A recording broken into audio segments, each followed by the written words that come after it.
रख हौसला वो मंजर भी आएगा, प्यासे के पास चलकर समंदर भी आएगा। थक कर क्यों बैठा है मंजिल के मुसाफिर, एक दिन मंजिल भी मिलेगी और मिलने का मज़ा भी आएगा। तो चलिए मैं आपसे एक कहानी, जो जेन्युइन कहानी है, जो हकीकत कहानी है, जो उत्तर प्रदेश का अलीगढ़ का घटना है, जहाँ पे दो दोस्त रहते हैं। एक का नाम रहता है प्रमोद और एक का नाम रहता है सुबोध। ये दोनों दोस्त बचपन से दोस्त रहते हैं, छोटे से। धीरे धीरे बड़े होते हैं, बड़े होने के बाद एक कंपनी में काम करने के लिए जाते हैं। और जब ये दोनों काम करते हैं तो काम करते हैं, ऑफिस आते हैं और ऑफिस से घर जाते हैं। उसी बीच ये जो सुबोध होते हैं उनको एक लड़की से प्रेम हो जाता है। और प्रेम इस तरह से हो जाता है कि दोनों आपस में उठना बैठना खाना पीना सारी चीज़, उसके टिफ़िन वो खा जाते हैं और उसके टिफ़िन ये खा जाते हैं। बस ये सिलसिला चलते रहा और एक समय आया जब जो है ये प्रमोद जो है सुबोध से कहता है कि यार तुम अपनी जो गर्लफ्रेंड है, जो जिस लड़की से सुबोध बात करता था कंपनी में, उठना बैठना खाना पीना, तो प्रमोद ने बोला कि यार मुझे भी सेटिंग करवाओ, मुझे भी बात करने के लिए दो। तो एक लड़का जो है कैसे अपने गर्लफ्रेंड को दूसरे को दे देता। तो वो कुछ बोला नहीं, बट इसको बात नहीं होता था। प्रमोद को जो है वो लड़की से बात नहीं होती थी। जब बात नहीं होता था तो अचानक वो लड़की एक दिन ऑफिस में, जहाँ जिस कंपनी में जाती है, वहाँ पे ये लड़का सुबोध और प्रमोद डेली ऑफिस के जिस तरह से हर दिन जाता था, उसी तरह से उस दिन भी अपने काम पे ऑफिस गया। और उस लड़की ने सुबोध से कही कि मैं तुम्हारे रूम पे चलना चाहता हूँ और मैं तुम्हारे साथ रूम पे खाना खाना चाहती हूँ, तुम्हारे साथ खाना खाना चाहती हूँ। तो इसने बोला इसमें कौन सी बड़ी बात है, दोस्ती है, चलो ठीक है, तुम मेरे घर पे चलो, मेरे रूम पे चलो, तुम वहीं पे खाना खाना। बस सोचने वाली बात है, कहानी यहीं पे होती है।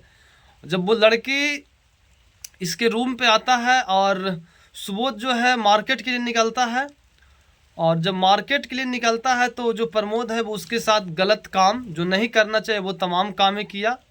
आप समझ सकते हैं मैं क्या कहना चाह रहा हूँ। जो नहीं होना चाहिए था वो काम किया और उसके बाद उसको गला दबाकर हत्या कर दिया। और हत्या करने के बाद उस रूम से, जिस रूम पे वो लड़की आई थी, उस रूम से प्रमोद जो है भाग जाता है और पुलिस को खबर कर देता है, इन्फॉर्मेशन दे देता है कि ऐसे ऐसी घटना होती है। और तब तक सुबोध मार्केट से सब्जी या और कुछ लेकर के आता है और अचानक पुलिस आ जाती है। प्रत्यक्षम किम प्रमाणम, प्रत्यक्ष की प्रमाण की ज़रूरत नहीं होती है। और ये जो है पुलिस जो है वो सुबोध को पकड़ लेती है और पकड़ने के बाद उसके साथ हो जाता है और सुबोध पे सारी इल्ज़ामें लग जाती है। जब सुबोध पे सारी इल्ज़ाम लग जाती है उसके बाद पुलिस उसे अरेस्ट करता है और उसे लेकर चला जाता है। घटना बहुत रोचक है। इसके बाद वो लड़की की मौत हो जाती है। जब पोस्टमार्टम रिपोर्ट आता है उसमें पता चलता है कि उसके साथ रेप हुआ है, उसकी गला दबाकर हत्या हुई है। इन तमाम चीज़ें होने के बाद सुबोध को फांसी की सज़ा सुनाई जाती है। जब सुबोध को फांसी की सज़ा सुनाई जाती है तो फांसी की सज़ा सुनाने के बाद शायद भारत के संविधान में, भारत के कानून में ये नियम है कि जब उसे फांसी दिया जाता है तो उसे फांसी से पहले उसकी आखिरी इच्छा पूछा जाता है। तो जेलर साहब ने जब उसके टाइम नज़दीक आते गए, जब 3 दिन बच रहा था, तो 3 दिन या 2 दिन, तब जेलर साहब ने सुबोध से पूछे कि अब तो तुम्हारी ज़िंदगी का आखिरी पल आने वाला है, आखिरी टाइम आने वाला है, अब तुम कुछ दिनों के बाद इस दुनिया से चले जाओगे, तो बताओ तुम्हारी आखिरी इच्छा क्या है। तो सुबोध ने थोड़ा सा 10 सेकंड 20 सेकंड चुप रहा। उसके बाद जेलर से बोला कि सर मेरी आखिरी इच्छा है कि मैं अपनी पत्नी से मिलूं और मैं अपनी पत्नी के साथ आखिरी रात या अंतिम रात मैं उसके साथ एक बेड पे सोऊं। ये सुबोध का कहना था कि मैं अपनी पत्नी के साथ एक बेड पे सोऊं। जेलर साहब हैरान हो गए।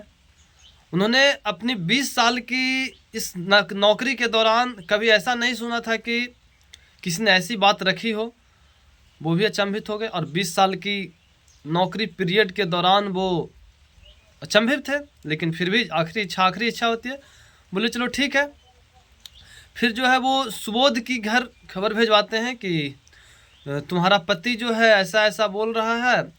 और तो उसकी बीवी ने सोची कि चलो आखिर है तो पति ही गलती किया है, तब तो भारत के कानून, भारत के संविधान ने उसे सज़ा दी है, फांसी सुनाई, लेकिन चलो उसकी आखिरी इच्छा है, क्या कहता है क्या होता है।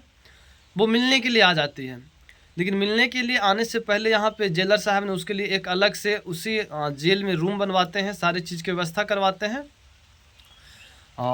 और एक चीज़ जो है जेलर जो है वो उसमें एक वॉइस रिकॉर्डर लगा देते हैं। जिस कमरे में वो अपने पत्नी को बुलाता है उस कमरे में एक वॉइस रिकॉर्डर लगा दिया जाता है, और उस वॉइस रिकॉर्डर की जो आवाज़ होती है वो ये जेलर साहब खुद सुनते रहते हैं। कहानी और भी मज़ेदार है, आप देखिएगा ज़रूर, सुनिएगा ज़रूर। जब वो पत्नी उसकी जब आती है और उसके पति के साथ जब कमरे में जाती है तो दोनों रोने लगती है, पति भी रोने लगता है, पत्नी भी रोने लगती है। रोते रोते रोते रोते रोते अचानक पत्नी पूछती है कि तुमने ऐसा क्या किया, तुमने ऐसा क्यों किया, अगर तुमने ऐसा किया तो उसे फिर उसको जान से क्यों मारा, उसका गला क्यों दबाया।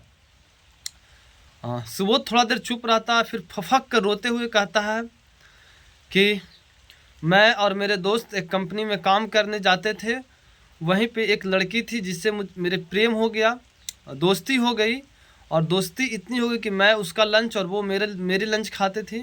उसने अचानक एक दिन मुझे बोली कि मैं तुम्हारे रूम पे चलूँगी और तुम्हारे साथ खाना खाऊंगी। तो सुबोध ने बोला ठीक है चलो मेरे रूम पे। और मैं, प्रमोद और वो लड़की जो दोस्त थी वो रूम पे आती है तीनों साथ में।